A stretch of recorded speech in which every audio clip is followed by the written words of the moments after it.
तो hey guys, देख सकते हैं आज हमने 4.1 होम थिएटर किट को असेंबल किया हुआ है। ये 2050 ऐसी लगी हुई है और ये 12/012 3 एम्पीयर का ट्रांसफार्मर है और ये जो आप देख रहे हैं चार्जर है, क्योंकि मैंने यहाँ पे ब्लूटूथ यूज़ किया हुआ है। चलिए आपको म्यूजिक प्ले करके सुनाते हैं।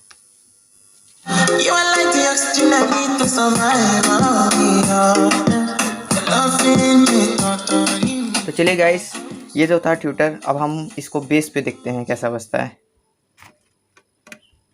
गाइस देख सकते हैं हमने बेस पे इसको कनेक्ट कर दिया है। अब चलिए म्यूजिक प्ले करते हैं।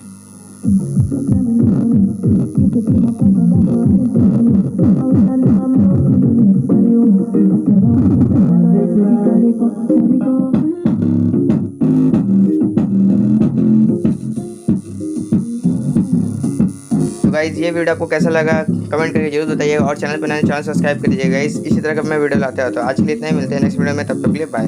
तो लाइक कर दीजिएगा गाइस।